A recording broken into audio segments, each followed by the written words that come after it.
mis pequeños diamantes? ¿Están listos para aprender un poco de medicina? Mi nombre es David Andrea Barahona Morán y seré el encargado de guiarlos en este curso en donde por fin vamos a comprender cómo funciona el sistema nervioso.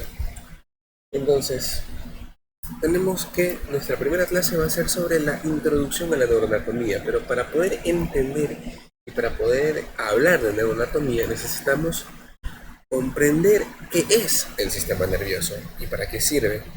Pues el sistema nervioso, como su nombre lo indica, es un conjunto de órganos especializados en algo. Eso es un sistema. Pero ¿en qué se especializa el sistema nervioso? Pues se especializa en la transmisión de impulsos. ¿Pero para qué? ¿Para qué transmite impulsos el sistema nervioso? ¿Con qué finalidad?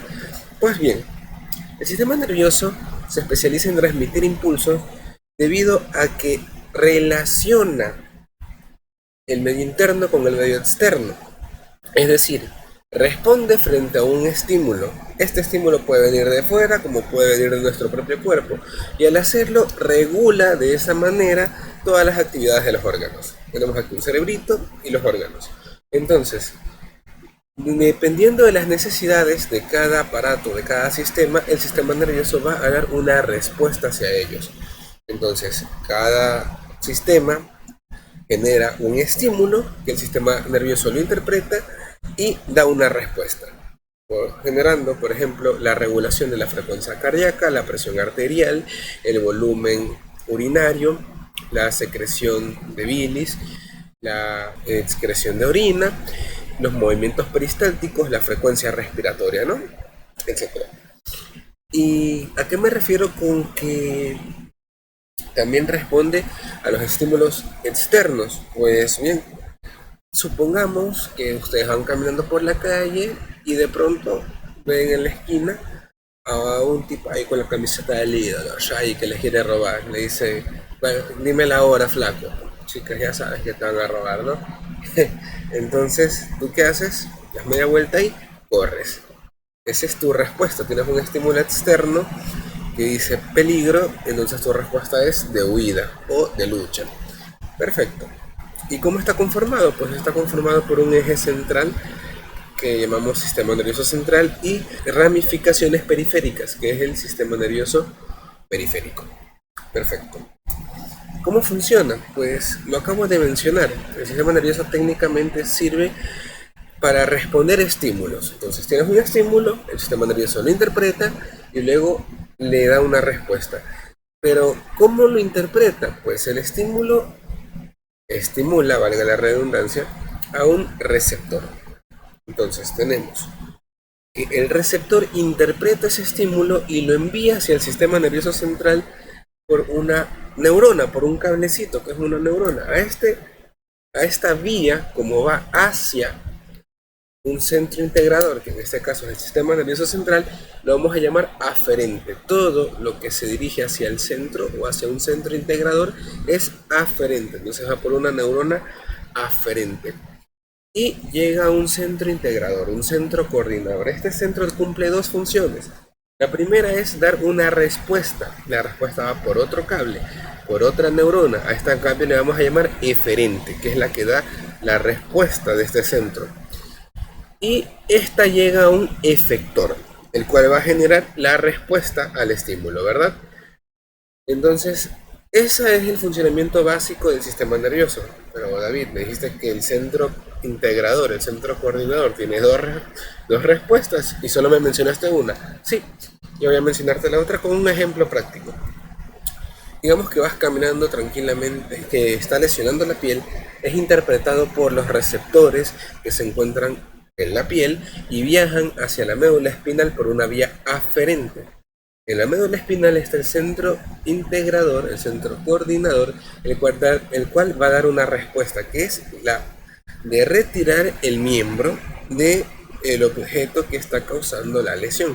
Ese es el reflejo de retirada. Pero no solamente se queda allí, sino que este centro envía una señal hacia los centros superiores, hacia la corteza cerebral, y allí es donde nosotros hacemos que consciente este hecho, y ocurren varios fenómenos. El primero es que sentimos dolor, obviamente, ¿no? Después de que retiramos el miembro, es el efecto rápido, hasta que llega al cerebro, sentimos dolor. Una vez que sentimos dolor, ¿qué ocurre? Pues se integran varias otras funciones. Por ejemplo, dirigimos la mirada hacia el lugar del estímulo, qué sé yo, pegamos un brinco, gritamos un ¡ouch! Y de vez en cuando proferimos uno que otro insulto. Eso es lo que ocurre. Entonces, de esta forma es como trabaja el sistema nervioso. Sí, perfecto, no hay gran problema. Ok, ¿y cómo se divide el sistema nervioso? ¿Cómo está conformado el sistema nervioso? Pues se divide, básicamente tiene dos grandes clasificaciones, que es una división anatómica y una división funcional. En la división anatómica, que ya la mencionamos previamente, decíamos que hay un eje central, que es el sistema nervioso central, y ramificaciones periféricas. El sistema nervioso central está conformado por una estructura que está netamente dentro del cráneo, que corresponde al encéfalo, que está aquí pintado de azul, y una estructura que está netamente dentro de la columna vertebral, o sea, atravesando todos los agujeros medulares de la columna vertebral, que es la médula espinal. Ok, y de ellos nacen un conjunto de proyecciones periféricas. Tenemos que forman el sistema nervioso periférico, entre los cuales tenemos a los nervios periféricos, y los podemos clasificar en dos grandes grupos. Aquellos nervios que penetran la base del cráneo, que son los nervios craneales, y aquellos nervios que nacen de la médula espinal y penetran por los agujeros de conjunción, que son los nervios espinales. Los nervios craneales, pues, obviamente tendrán su clase de vida en algún momento, pero podemos mencionarlos por ahora, que son olfatorio, óptico, oculomotor, troclear, trigémino, abducen-facial, vestíbulo coclear, glosofaringeo, neumogástrico, accesorio e hiporloso. Los nervios espinales pues dan dos ramas, una posterior y una anterior, y no más cabe decir por ahora que son las ramas anteriores van a formar los plexos nerviosos que estudiamos en anatomía: plexo braquial, plexo lumbar, plexo cervical. Los ganglios sensitivos son conjuntos de cuerpos neuronales que se encuentran en la raíz posterior de los nervios raquídeos, también se encuentran en los nervios craneales sensitivos, como el ganglio de Gasser, que es el ganglio del trigémino. Y los ganglios autónomos son donde se encuentran neuronas que integran vías que en sí comunican con el sistema nervioso autónomo y van a formar la gran cadena simpática, que también mencionaremos en una clase respectivamente. Entonces, aquí tenemos la configuración propia del encéfalo. Este cuadro está ahí detallado, pero yo preferiría ponerle con un gráfico. Esta es la siguiente diapositiva. Bueno, pero como base, digamos que el encéfalo se divide en tres cerebros: un cerebro anterior o prosencéfalo, un cerebro medio o mesencéfalo y un cerebro posterior o romboencéfalo. ¿Ok? El prosencéfalo, cerebro anterior, a su vez se divide en telencéfalo, que corresponden a los hemisferios cerebrales, aquí marcado con un naranja, el hemisferio cerebral derecho de este dibujo sacado de Néter, y a los ganglios de la base. Por ejemplo, tenemos aquí a la cabeza el núcleo caudado y al núcleo lenticular, con el putamen y el lobo pálido respectivamente. Y al diencéfalo. El diencéfalo es un conjunto de estructuras nucleares que se encuentran hacia la base del cerebro, que conforman principalmente el tálamo y todas las estructuras que rodean al tálamo. Si está arriba del tálamo es epitálamo, si está por debajo del tálamo, hipotálamo. Si está hacia abajo y hacia adelante, subtálamo. Entonces tenemos tálamo, epitálamo, subtálamo e hipotálamo. Y tenemos al tálamo pintado de amarillo, acá también en este corte axial, y al hipotálamo. El mesencéfalo corresponde al cerebro medio y es esta estructura que estoy señalando aquí, justo aquí, que veremos en su propia clase cuando veamos tallo cerebral. Y el romboencéfalo, cerebro posterior, se divide a su vez en dos porciones: el mielencéfalo, que corresponde al bulbo raquídeo, y el metencéfalo, que corresponde al puente de Barolio o protuberancia anular, y al cerebelo. Okay, el cerebelo ahí marcado de rojo, hay de celeste el puente de Barolio y de naranja el bulbo raquídeo. Estos son los componentes del encéfalo. Ok, ¿y cómo se divide la médula espinal? Pues la médula espinal lo vamos a dividir por segmentos.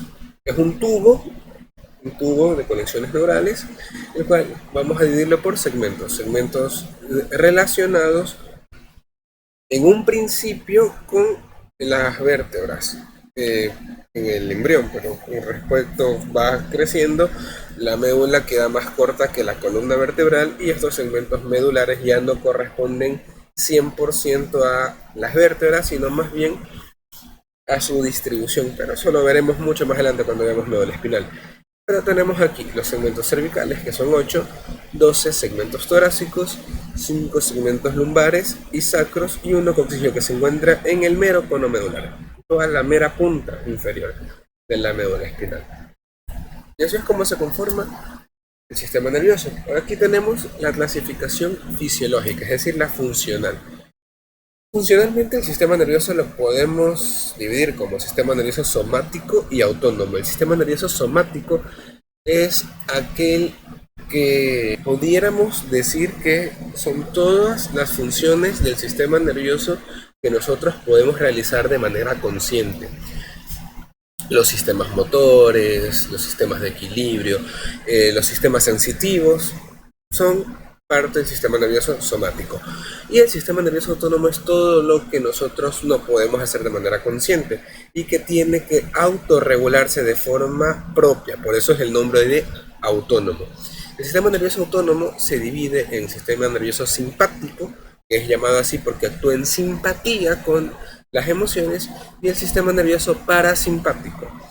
Estos no solamente es una subclasificación funcional, sino que tienen una orientación anatómica. El sistema nervioso simpático está dentro del sistema nervioso central, distribuido únicamente entre los segmentos medulares desde T1 a L2, por eso es tóraco-lumbar. Mientras que el sistema nervioso parasimpático se encuentra en los núcleos parasimpáticos de los nervios craneales, como por ejemplo el núcleo de Dingel-Westphal del nervio oculomotor, y en la región sacra, en los segmentos, desde los segmentos S2 a S4 de la médula espinal. Y el sistema nervioso autónomo, pues muchos autores lo consideran como una parte diferente al sistema nervioso simpático y parasimpático, pero cuando tengamos la clase de sistema nervioso autónomo veremos el por qué para mí no corresponde tanto a una subclasificación diferente, sino que es más bien parte del simpático y del parasimpático.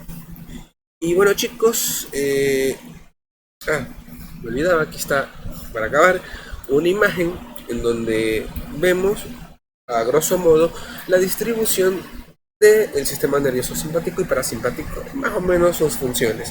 Obviamente las veremos en la propia clase del sistema nervioso autónomo, pero para saber, ¿no? Aquí está un corte de la médula espinal, más o menos a nivel de T1 o T2, un segmento torácico superior. Aquí vemos este pequeño cuernito que es el asta lateral, donde se encuentran las neuronas que conformarán al sistema nervioso simpático, lo haremos eventualmente, y aquí sale esta neurona y hace sinapsis con otra neurona en esto que es la cadena ganglionar simpática, la cadena simpática, y de aquí salen se proyectan las neuronas hacia el resto del cuerpo. Por ejemplo, van hacia el músculo ciliar, el músculo esfínter constrictor de la pupila, y dilatan la pupila. Va hacia los vasos sanguíneos, las glándulas sudoríparas, etcétera, ¿no? Por ejemplo, el simpático aumenta la frecuencia cardíaca. En cambio, el parasimpático también nace de los núcleos parasimpáticos de los nervios craneales, como el núcleo de Dingel-Westphal del tercer par, el núcleo salival superior e inferior, el núcleo lagrimal, etc., y el núcleo dorsal del vago, por ejemplo, ¿no? Y salen hacia los diferentes órganos. Esto eventualmente lo veremos en su respectiva clase. Por ejemplo, el que va hacia el esfínter de la pupila genera contracción de la pupila. También hay salivales, lagrimales, disminuye la frecuencia cardíaca en el corazón. Y aquí es importante saber que el nervio vago técnicamente regula la actividad autónoma de todas las vísceras del cuello y del tórax. En el abdomen, todo el intestino delgado, estómago, hígado, páncreas y vasos están regulados por el nervio vago, e incluso el colon, el ciego y el colon ascendente, y el tercio proximal del colon del colon transverso, de allí, el resto del colon transverso, colon descendente, colon sigmoide, si el recto, la vejiga, en el hombre la próstata, etcétera, ¿no? Esos están regulados por los núcleos sacros que salen desde los segmentos S2 a S4.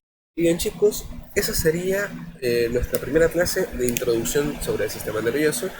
Me encantaría que cualquier duda la dejen en los comentarios. En el transcurso del curso vamos a seguir viendo los diferentes temas. Y si te ha gustado el video, deja tu like y suscríbete.